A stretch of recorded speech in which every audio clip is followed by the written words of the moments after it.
walking again. We got a couple people in the bathroom. We do? Yes, we do. Who's in there, John? Where? Up in here? Is it up here? Alex is in there. Alex in there too. Okay. Oh, I think all my people are in there.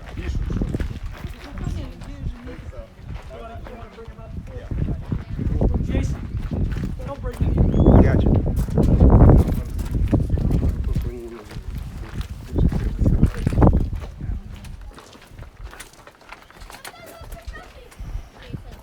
Jason, look at this view. Yeah.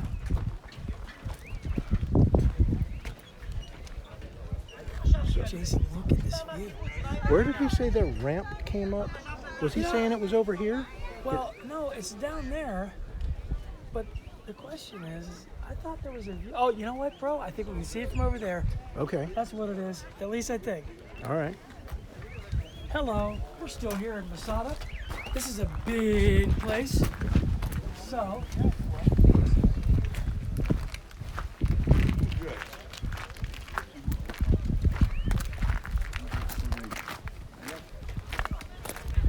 That looks like a water cistern right there, right down deep. Either that or that sand monster thing that was in Star Wars. That's where it lives, right there. yes. This is where Jason Graves and David Spears' wives come up each morning from the pit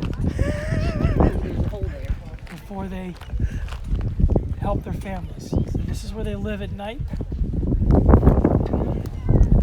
He recorded that. He's very happy to hear that. So everyone in the church will get a copy of that now. I don't care. Oh man, look at this. Wow. There he is. See those stones down there? That thing holds a lot Those of are like water. the ones they rolled down the hill for defense. Yeah. That would fact- hold a lot of water, you know. In fact, they have a collection of them, I believe, at the top. Maybe we'll see it. Where they So is use that them. graffiti from, oh man, I can't believe somebody Yes, actually did it. ancient graffiti. It's not a very good picture because of where the sun is. Ancient MS-13 graffiti. Yeah.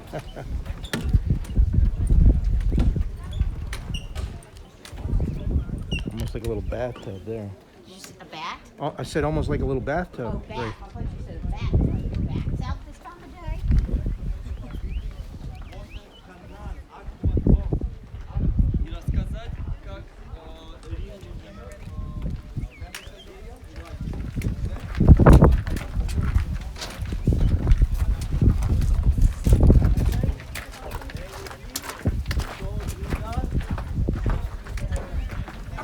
Thank you.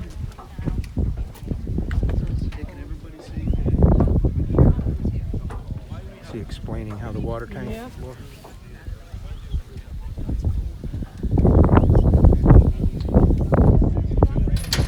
They will be stored in the cistern. And that's what I need to do. But what you can't see anymore is the aqueduct. You know why? They were destroyed by the Roman who are building the ramp. But this is Herod's system to take water. Look at this. Dry riverbed, channel the water into an aqueduct, diverting the water into the cistern. According to a research that was done by your Navy, 40,000 gallons of water were available to the people of Masada. Think about it for a minute. Take a picture. Wow.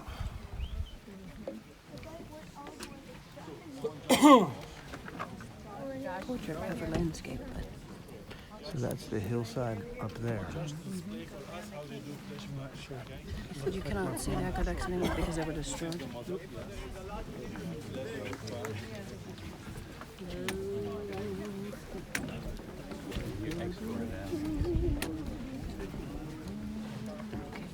This is a model of how the water would have gotten up here.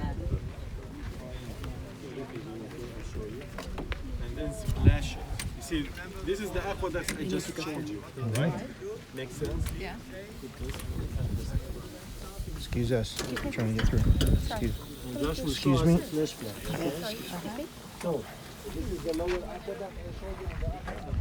how many more behind us? Just Alex. Here's the last? Okay.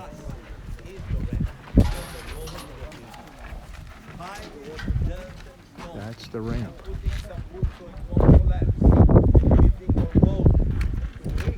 That is the ramp that we saw in the movie. Right there. Don't worry about the ramp because you see from another angle, but just remember where's the ramp. The ramp is there, people, not there. That's the ramp. By the way, the theater that you are seeing, the theater is because we have a sound and light. Sound and light show that we have. And that's how they got in here and smashed the door open.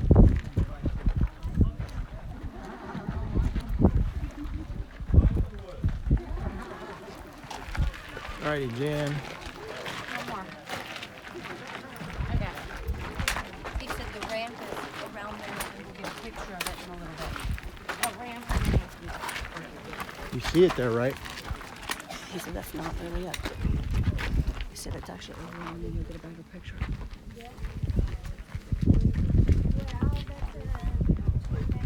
That's a heck of a hill.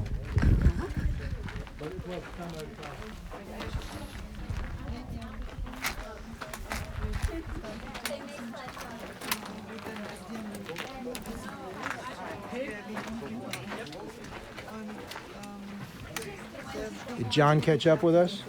John who? Davis. He's up there. That other John. Oh, yeah. John 1 and John 2. If he didn't, he'll figure it out. Who did he have with him? Colette. Who's in John's group? I should know. I have it written down. I Is just it- don't have it in front of me.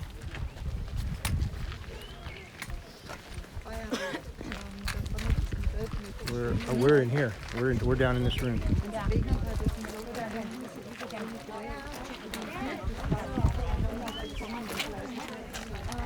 The synagogue. Yep.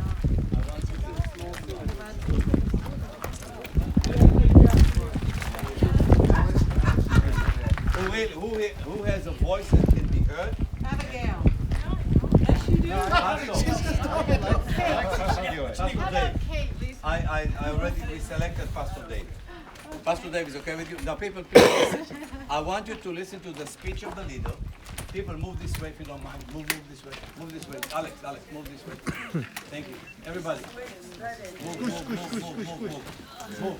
Please move, people. Move. Plenty of room. Plenty. Because there's going to come another group and we don't want to interrupt them. Now, I want you to listen to the words. Why? This is the leader's speech. He talks to whom? Don't forget to whom? To the very hard core of the Jewish resistance. Listen to his words. Try to understand what he's saying to the people and put yourself in the picture. Don't think about yourself, I'm coming 2,000 years later, I'm from Virginia. No. Imagine to yourself that you are here and you hear what he says. Since we, long ago, my generous friends, resolved never to be servants to the Romans, nor to any other than to God himself, who alone is the true and just Lord of mankind, the time has now come that obliges us to make that resolution true in practice. And let us not at this time bring a reproach upon ourselves for self-contradiction, while we formerly would not undergo slavery, though it were then without danger, but must now, together with slavery, choose such punishments also as are intolerable. I mean this, upon the supposition that the Romans once reduce us under their power while we are alive. We were the very first that revolted from them. Please listen to the words. We are the very first that revolted from them, and we are the last that fight against them.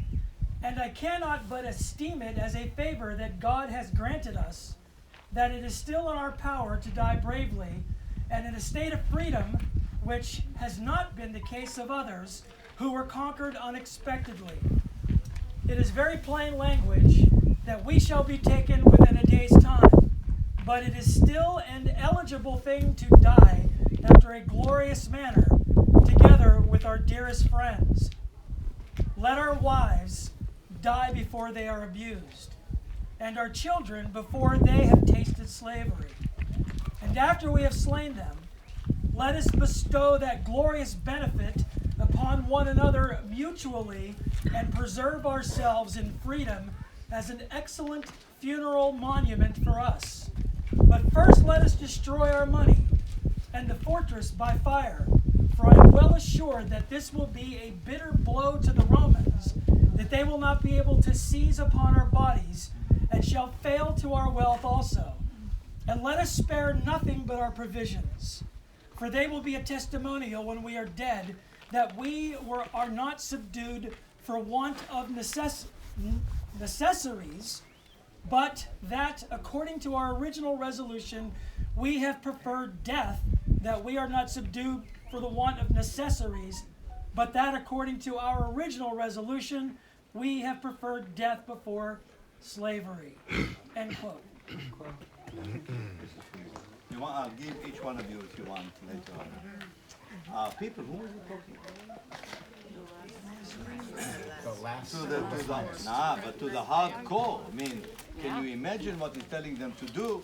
In other words, you can imagine the last day of Masada. Josephus writes that the people that their heart was heart were hard, ran to the people that their heart was soft, meaning did not want to do it, and told them what to do. Meaning like either you kill yourself or you kill someone or somebody will help you to die. You can only imagine the last moment. Over 900 people here, 967.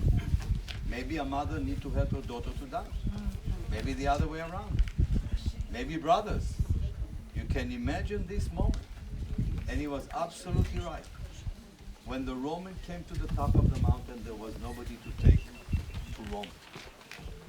It was indeed a bitter blow.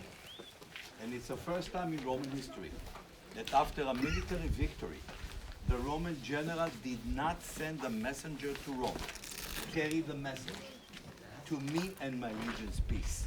That is the message that every general, Roman one, will send after a victory. What does it mean? Soon you'll see the captives. Soon you'll see this. Soon you'll see this. No. He understood that he can't send anybody to Rome. He won. But what kind of a victory? Time goes by. Masada, a small monastery will be built. And monks are living here for about 200 years. And then the place was abandoned. Until the youth movement start to see the place as a heroic place. And young people start to come and walk their way up to Masada and make it into what I call Alamo of the Jewish people. And we became a state in 48. And in 60s we did the excavation. People were asking for volunteers and they did not believe their eyes. People were lining up to volunteer and they were camping there. And every day they had to walk, this little walk, short walk on the ramp, to take part of the remaking of history. And when they got here to this room, which is the room of the synagogue, this is the synagogue. Be with me, this is the synagogue. This is the room where we keep the scrolls. Under the floor of the synagogue, they found a small piece of the book of the prophet Ezekiel, chapter 37. And chapter 37 of Ezekiel, I'm sure you all know, is the valley of the dry bones that become alive. You know what God is saying to Ezekiel. It's a valley of dry bones. Can they live? Only if God wants. Prophesy to the bones and I will bring spirit and flesh into them. And I will make the tree of Ephraim and Judah one. And I will bring them back to their land. And I will be their God and they will be my people for an everlasting covenant. I'm not an Orthodox Jew. You've been with me. But I believe that we live through the time of the fulfillment of the prophecy of Ezekiel. We brought the Jews from the four corners of the earth. There is no doubt in my mind. My family, other families, that there is an eternal connection and covenant between us and the Almighty. And I'm sure there was a Jew who may believe that he is the last Jew to be alive. After all, Jerusalem destroyed. This is the last place and we are all dead. He said, I'm going to leave it. A Jew will find it one day, hopefully, and so on. And now you understand why when we used to recruit the elite unit of the army,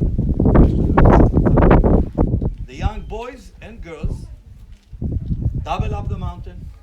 Here they will get their Bible and gun. And here, in addition to what every soldier say, that he promised to protect his country the best he can, they add one more verse that remind them who they are. Because we believe that there is a chain, and there are links on the chain, and we are a link on that chain. Maybe the link was a little bit cracked, but the link is still there.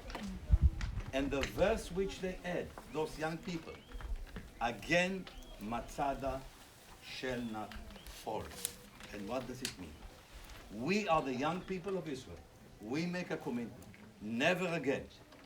We will have to take a decision. Shall we kill ourselves or shall we go to be prisoners? Never again. And therefore they say, again, Masada shall not. Thank you.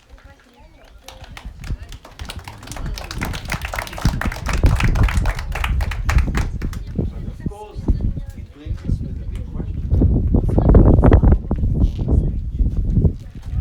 It was not recorded. Josephus is not here. How can he tell us about the speech? Apparently not everyone died.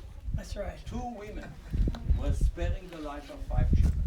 And they hid them in the cistern. And when they heard the voices of the Roman, they came and told them what happened. And according to Josephus, he recorded from one of them. And he writes about one of them, one of those ladies, that she was related to the leader, by the way. Listen to what he says, ladies. It's not a compliment today, so don't get excited, but it was a compliment then. She was almost as smart as a man. This is what he writes about. Not today, ladies. We know you're smarter. Okay? That's what he writes. And for those of you who like to read books, allow me to recommend for you a book to read, The Dove Keepers. The Dove Keepers. It's a story of fiction, you understand, but based on historical facts. So you are on Masada. And remember, Masada is, besides of the archaeology, which is unbelievable, it's a story of the Jewish rebels fighting the Roman and what happened at the end. Thank you so much. Can I add? Yeah, yes. Go ahead. So you said that number, I get numbers in my head, so you said it was 967? 67, yeah.